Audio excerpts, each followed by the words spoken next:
तदकरण प्रधान देवता श्री राधा कृष्ण चरण कमलेभ्यो नमः। अखंडमंडलाकारं व्याप्तं येन चराचरं तत्पदं दर्शितं येन तस्मै श्री गुरुवे नमः। वंदे विदेहतनया पदपुंडरीकं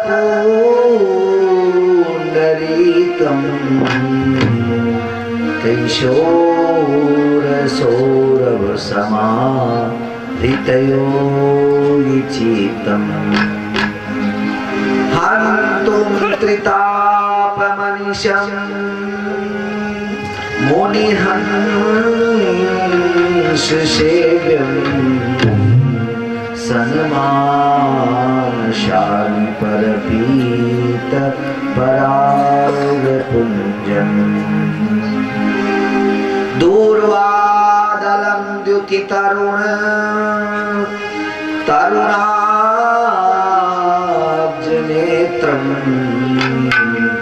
हेमाम्बरं वर्णभूषण भूषिताङ्गम्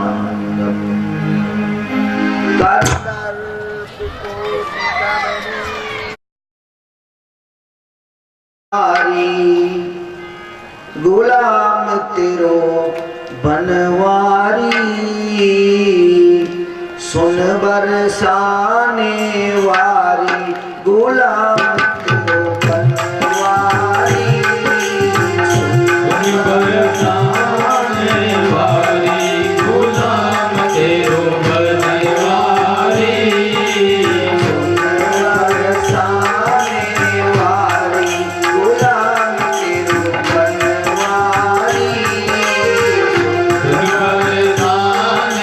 वारी गुलाम तेरो बनवारी गुलाम तेरो बनवारी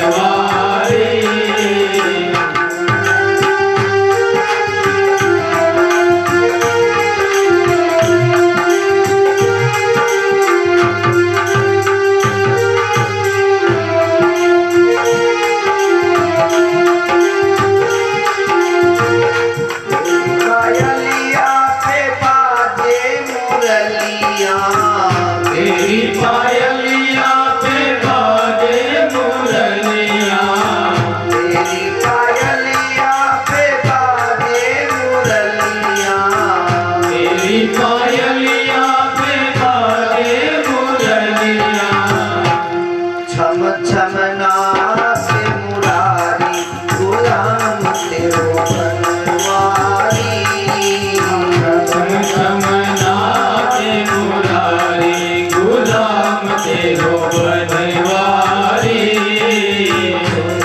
बरसाने वाली गुलाम तेरो बनवारी बरसाने वाली गुलाम तेरो बनवारी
लट लट के घुंघराली गुलाम तेरो बनवारी लट लट के घुंघराली गुलाम तेरो बनवारी सुन बरसाने वाली गुलाम तेरो बनवारी सुन बरसाने वाली। शास्त्रों में बताया है, एक तो क्रम मुक्ति, एक सद्यो मुक्ति। और जीवन जीने के दो तरीके हैं, और वो तरीके ये हैं, एक तो आप परिस्थिति को अपने अनुकूल करके जी लो, या फिर आप उस परिस्थितियों के अनुकूल हो जाओ। तीसरा बंटवारा अगर आप करेंगे तो जीवन में उद्वेग होगा। और ये जितने भी उपद्रव है ना, सर्वे उपद्रुता परितः वृणोति, वेदांत कहता है। जितने भी वेदांत के कहे अनुसार जितने भी उपद्रव हैं वो कहीं बाहर से नहीं आते, सब अंदर से ही प्रकट होते हैं। मैंने एक दिन आपसे निवेदन किया था कि ये सारा शरीर छोटी छोटी कोशिकाओं से मिलकर के बना हुआ है और इसको नियंत्रण करने वाला एक डायरेक्टर अलग होता है। ऐसे ही ये सृष्टि भी आप और हम 84 लाख योनियां, 10 प्रकार की प्रकृति, नदी नाले, आकाश, वायु, अग्नि, जल, 24 तत्व और 25 तत्वात्मक प्रकृति, छठा आदि पुरुष, ये सब मिलकर के और इस एक ब्रह्मांड की रचना होती है। और ये जितने भी उपद्रव हम लोगों के अंदर आते हैं, आप ये निश्चित मानिए, चाणक्य ने इस बात को स्पष्ट कहा है कि जो लोग नरक से आते हैं, जो स्वर्ग से आते हैं, उनकी अलग सिंबॉलिक, अलग सी पहचान, एक अलग उसका स्वभाव होता है। अत्यंत कोपा कटुका चवाणी दरिद्री स्वजनी सुवैरम, इतने गुण, बहुत कड़वा बोले, व्यवहार किसी से नहीं रखे और प्रेम तो जानता ही नहीं है,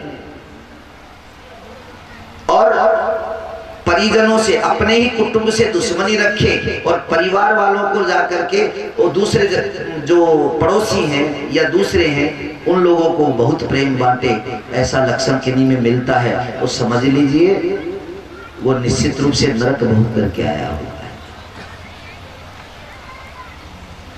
इस जन्म में तुम्हारे पास विद्या हो सकती है, बुद्धि हो सकती है, वैभव हो सकता है, लेकिन ये सब होने के बाद भी एक चीज होती है जिसको आत्म शांति कहा जाता है, आध्यात्मिक सुख, एक अपरोक्ष सुख, और एक होता है आनंद, एक होता है परमानंद। तो सुख और सुख जब निखर जाता है, सुख जब गड़बड़ होते हुए किसी दूसरी दिशा में घुस जाता है तो उसको हम कहते हैं विलासिता, और सुख जब निखर करके और कहीं सही दिशा में लग जाता है तो वही सुख आनंद का रूप ले लेता है, वही सुख फिर परमानंद का रूप ले लेता है। लेकिन हम सुख भी अगर हमारे पास आ जाए तो हम उस सुख को भी सुख के तरीके से नहीं जीना जानते, और ये सारी चीजों का अभाव है। आप देखना, अगर कोई गाइड नहीं पढ़े, कंपटीशन की किताब नहीं पढ़े, ट्यूशन नहीं करे या क्लासें अटेंड नहीं करे तो वो कंपटीशन फाइट करने में थोड़ी सी उसको दिक्कत आती है, परीक्षा देने में दिक्कत आती है, वो समझ नहीं पाता है कि मुझे क्या लिखना है क्या नहीं। अब बताइए, अब जब लोकल परीक्षाओं की ये हाल है तो जीवन की, जिंदगी की इतनी बड़ी परीक्षा जिसको हम लोग देना चाह रहे हैं, इसकी कोई किताब नहीं, इसकी कोई पासबुक नहीं, उसके बाद भी हम लोग इसको जीने को तैयार बैठे रहते हैं। ये क्या है? ये हमारी हठधर्मिता। इसलिए पुरानी परंपरा में 1 वर्ष से लेकर के 25 वर्ष तक गुरुकुल में रह करके शास्त्र अध्ययन करने का ऐसा एक नियम बना रखा था। लेकिन आजकल क्या है? आजकल पढ़ाई है, लिखाई है, गुणाई नहीं है। पहले गुणात्मक रूप से आदमी के मानसिकता, आज समय ऐसा, ये शिक्षा पद्धति अंग्रेजों ने यहाँ इस देश की ऐसी बिगाड़ करके रख दी। और अब बिगाड़े क्या? लोग दोष देते हैं, दोष तो मैं भी देता हूँ, लेकिन मैं एक तर्क आपके सामने देता हूँ कि उस समय उस लोगों को लेबरों की, कलरकों की जरूरत ज्यादा थी, तो उन्होंने उस लेबर और कलर की स्तर की शिक्षा प्रणाली भारत में लगाई, और ऐसी शिक्षा प्रणाली लगाई। लेकिन जब देश आजाद हुआ तो उस शिक्षा प्रणाली को बदल देना चाहिए, लेकिन नहीं बदल पाए। एक देश छोटा सा, बाहर की बात है, जब वो आजाद हुआ ना, तो जिसकी गुलामी में वो लोग जी रहे थे, वो लोग जब देश छोड़ करके गए तो उन्होंने क्या किया?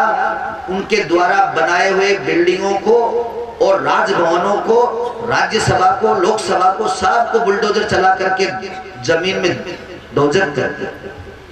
लोगों ने पूछा ये वापस बनाने का खर्चा क्यों करोगे? उन्होंने कहा कि जिन लोगों ने इसको बनाया उनकी मानसिकता खराब थी, उनके दिमाग की किरणें इनकी दीवारों में घुसी हुई है। अगर हम इसी में बैठ करके राज करेंगे तो हम हमारे देश के साथ न्याय नहीं कर सकते। इसमें भूमि दोष है, लेकिन दिल्ली में नहीं तोड़ा गया। दिल्ली में south avenue, east avenue, west avenue ये सब उन्हीं के बनाए हुए हैं। वो दादाबा चले गए ना ऐसे छोड़ करके, उन्हीं के बनाए हुए। और उन्हीं में जब हमारा यहाँ का एक किसान वर्ग भी बढ़िया सुंदर ढंग से उसको जिता करके नेता बना करके जाते हैं, और जब वो उस जमीन पे पैर रखता है तो उस जमीन में तो उन लोगों के कीटाणु हैं, इसलिए वो उसी के असर में आ जाता है। ये शास्त्रीय बात। कोई भी चीज का आयुर्वेद देख लीजिए, साइंस देख लीजिए, आप देखना चिन्ह कहीं जाते नहीं है। ये जो चोर पकड़े जाते हैं ना, फिंगरप्रिंट ताले पे इन पे रहते हैं, तो जब फिंगरप्रिंट ताले पे इन पे रहते हैं तो वो लोग तो वहां खूब फैल पसर करके रहे थे। क्या उनके पूरे शरीर के प्रिंट वहां नहीं है? क्या वहां है। लेकिन सबसे बड़ी विडंबना यह है कि हमें शिक्षा प्रणाली, आज केवल शिक्षा इतनी रह गई कि तुम जल्दी से जल्दी उस शिक्षा को प्राप्त करके कोई रोजगार प्राप्त कर लें, इससे ज्यादा कुछ नहीं। और कल्याण का विषय उसमें नहीं है। अब धीरे धीरे महापुरुषों का, शास्त्रों का, इनका सब चीजों का वो भी हटा दिया इसमें से। पाठ्यक्रम ही खत्म कर, प्रणाली बदल गई। तो मेरे कहने का मतलब है उस शिक्षा को प्राप्त करके हम विवाह करते हैं, विवाह करके गृहस्थी बसाते हैं, लेकिन उस गृहस्थी में विक्षेप आ जाता है। वो गृहस्थी सुचारू रूप से नहीं चलती है। और आजकल तो आप देखना, हम लोग तो साधु हैं ना, इसलिए सब जगह घूमते हैं, तो जितना हम लोगों को जनता का अनुभव हो जाता है इतना आप लोगों को क्यों नहीं है, क्योंकि आप लोग एक क्षेत्र में सीमित दायरे में रहते हैं। तो हम लोगों ने सर्वे किया और इस बात का अनुभव लगाया कि आज की इस शिक्षा प्रणाली में पढ़े हुए युवक युवती, इनकी जब शादियां होती है तो परसेंटेज निकाला जाए तो 95-90% सुखी गृहस्थी नहीं है, दंपति जीवन सुखी नहीं है, भूचाल रहता है। एक दूसरे पे हंस करके भले जीवन बिताने की कोशिश करें, लेकिन आंतरिक रूप से मन में संतोष नहीं है। ये एक सबसे बड़ी विडंबना है। उत्तर प्रदेश में एक सज्जन थे, पत्नी से इतने दुखी हो गए, प्रसंग शंकर जी का ही चल रहा है, इतने दुखी हो गए कि वो रात दिन प्रार्थना करते परमात्मा से, बोले प्रभु इसको उठा ले हो तो मैं सुखी हो जाऊं, और जीवन में कान पकड़ता हूं कभी लाना ही नहीं। और भगवान ने उनकी प्रार्थना भी सुन ली। एक दिन पत्नी का प्राणांत हो गया, गोविंदाय नमो नमः हो गई, बढ़िया आरती अर्थी बना करके उसको निकालने की तैयारी कर रहे थे। दरवाजा छोटा था और जन्माष्टमी पे इन पे बंधनवार टाँकने के लिए उसमें कीलें गड़ी हुई थी थोड़ी सी।